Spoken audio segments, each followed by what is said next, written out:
Olá, seja bem-vindo ao Ctrl Shift N, o conteúdo em áudio do Guia Anônima. Eu sou Afonso da Silva e esse episódio é sobre ransomware.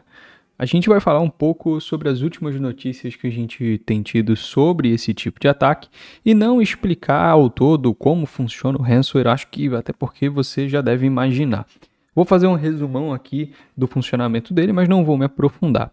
O ransomware nada mais é do que um malware que pode ser baixado, pode ser plugado via USB, pode ser enviado via e-mail, enfim, que é feito o download numa máquina e quando é executado esse software, ele é responsável por criptografar todas as informações do HD, deixando o computador quase que inoperante. E para que a pessoa tenha acesso a essas informações novamente, ela deve fazer um pagamento em criptomoedas para que aí sim seja liberado o seu acesso teoricamente, porque nem sempre isso acontece. E existem várias famílias de ransomware, vários grupos criminosos de ransomware e também funcionamentos diversificados, criptografias, métodos e técnicas diferentes para cada tipo de ação. Inclusive, alguns ransomwares eles só criptografam a máquina e ponto, outros não. Eles fazem meio que um backup dessas informações do computador e depois criptografam tudo. E algumas coisas que a gente tem visto aí nos últimos anos ou nos últimos relatórios que saíram foi que, por exemplo, aqui na América Latina a gente teve um registro de 4.000 ataques de ransomware por dia. Mas ainda assim é uma queda de 28% se a gente for comparar com o mesmo período de 2021. E aqui na América Latina a gente tem 5 famílias muito comuns de ransomware que são bem vinculadas ao Trojan, já que normalmente esse ransomware ele vem camuflado de um outro tipo de software, como um jogo, alguma coisa do tipo. E aí a gente tem as famílias Trojan, Ransom, Win32, WANA, que provavelmente aí é uma referência ao WannaCry, Trojan Ransom Win32 Stop, Trojan Ransom Win32 Blocker, Trojan Ransom MSIL Blocker e VHO Trojan Ransom e Win32 Convergent. Então, são essas famílias que a gente mais tem de ransomware na América Latina e a gente viu aí que algumas empresas no início desse ano de 2023 sofreram alguns ataques, né? E o The Guardian foi um deles. The Guardian confirmou que sofreu um ataque de ransomware e que os danos são mais sérios do que eles pensavam, já que afetou a infraestrutura deles.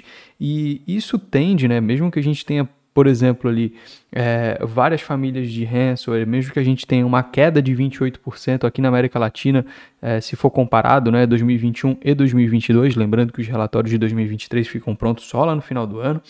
Então, se a gente for ver o porquê disso, né, a gente tem que o ecossistema de ransomware mesmo, ele mudou muito ao longo dos anos. Ele tem, né, mudado, ele tem se tornado algo diferente do que ele costumava ser. Isso porque, né, antes a gente tinha grandes grupos criminosos que operavam os ransomwares. A gente tinha os grupos que chamavam muita atenção, que sempre saíam na mídia e tudo mais. E hoje em dia o que a gente mais tem são grupos com operações menores de ransomware como serviço, que é o Ransomware as Service, o RAAS, né?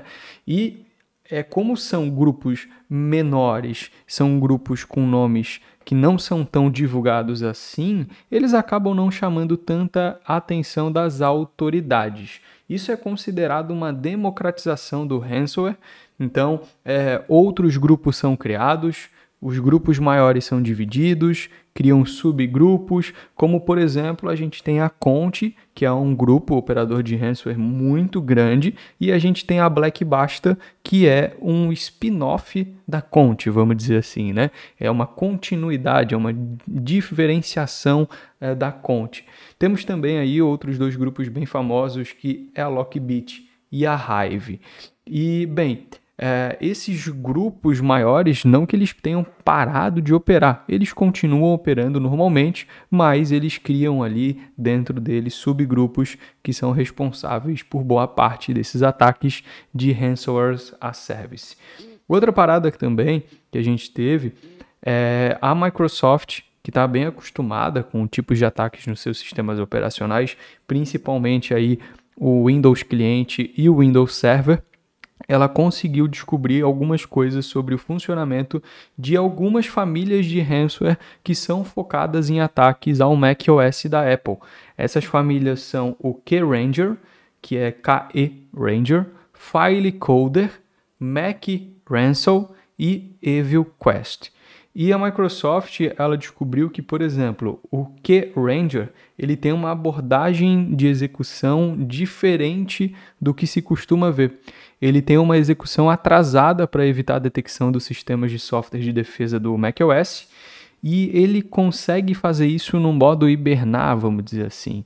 Então, ele executa, ele fica dormindo na máquina, e depois dessa execução aí, uns 3 dias depois, ele retorna à ativa de fazer a criptografia das máquinas. Então pensa que você baixou alguma coisa aí hoje, executou hoje, não aconteceu nada, daqui a uns 3, 4 dias é executado a criptografia.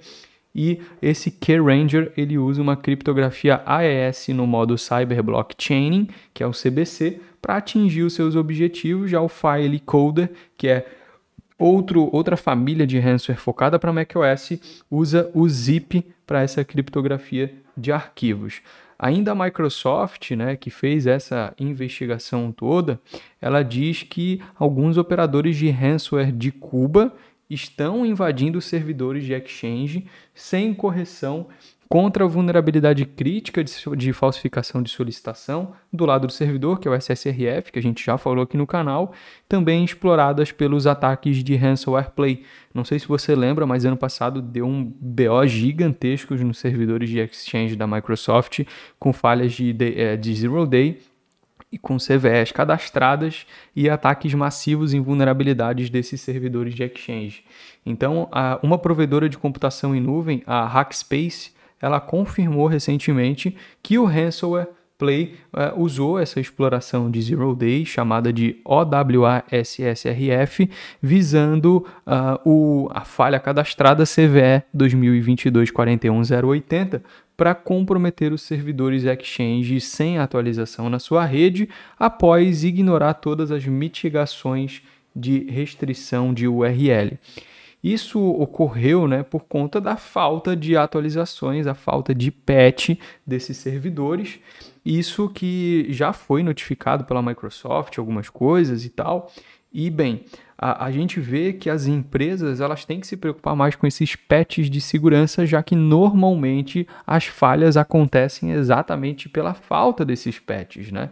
E como eu disse anteriormente na primeira notícia, a gente está tendo aí uma diminuição do número de ataques de ransomware, só que os ataques de ransomware eles estão ficando cada vez mais especializados, com técnicas mais sofisticadas, e cada vez se cobra mais e mais e mais por um resgate.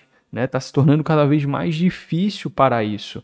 E segundo o State of Ransomware 2022, que é um relatório divulgado pela Delinea, os ataques de ransomware eles caíram cerca de 60% nesse ano de 2022, né, no ano passado, mas mesmo assim os lucros, né, os recebimentos, os valores pagos por essas operadoras de ransomware acabam sendo 40% maiores do que nos últimos anos.